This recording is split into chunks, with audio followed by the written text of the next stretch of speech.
L'acteur inoubliable dans Love Story est Barry Lyndon. Ryan O'Neal a rendu son dernier souffle ce 8 décembre 2023, laissant derrière lui une belle carrière mais aussi une vie privée tumultueuse, notamment marquée par son couple avec la regrettée Farrah Fawcett. L'un de ses enfants a pris la parole pour faire part de sa colère sur le traitement réservé à son père à la télévision américaine.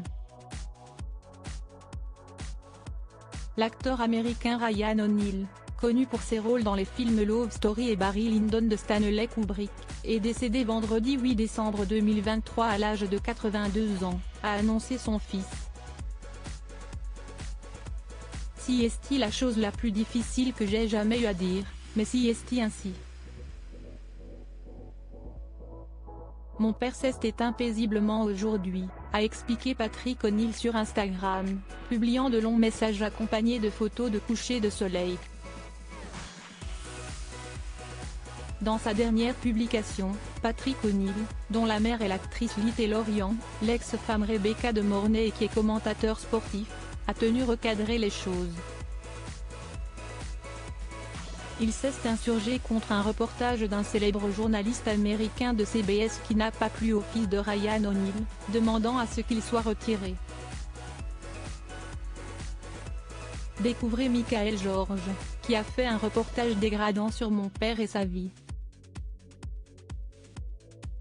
Je n'ai fait que partager des messages d'amour et qui n'a pas été mentionné une fois, si est-il ça, moi. Mon père était aussi généreux qu'on puisse l'être, avait écrit dans un premier temps Patrick O'Neal. Il aimait faire rire les gens, peu importe la situation, s'il y avait une blague à faire, il la réussissait. Il voulait vraiment que nous rions. Et nous avons tous ri. À chaque fois. Nous nous sommes amusés. Amusés sous le soleil.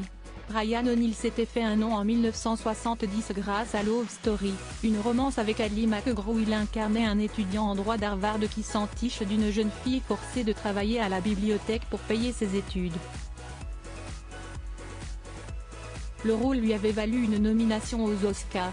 Par la suite, il avait notamment été embauché par Stanley Kubrick pour son Barry Lyndon en 1975, une satire sociale explorant les mœurs du XVIIIe siècle.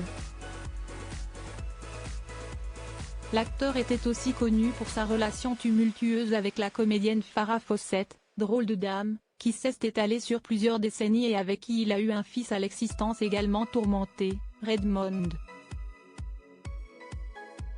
Elle est morte des suites d'un cancer en 2009, le même jour que Michael Jackson. Après le décès de l'actrice, il avait été au centre d'une querelle concernant un portrait de Farrah Fawcett signé Andy Warhol, réclamé par l'Université du Texas. Après une bataille judiciaire, un tribunal de Californie avait reconnu en 2013 qu'il en était bien propriétaire. L'acteur avait auparavant eu d'autres démêlés avec la justice. En 2009, il avait été condamné à suivre un programme de désintoxication pendant 18 mois, après que la police le interpellé avec son fils Redmond ait retrouvé de la méthamphétamine à leur domicile de Malibu. Ryan O'Neal a également été marié avec l'actrice Joanna Moore de 1963 à 1967. Ils ont eu 2 enfants, Tatum O'Neal, né en 1963 et Griffin O'Neal, né en 1964.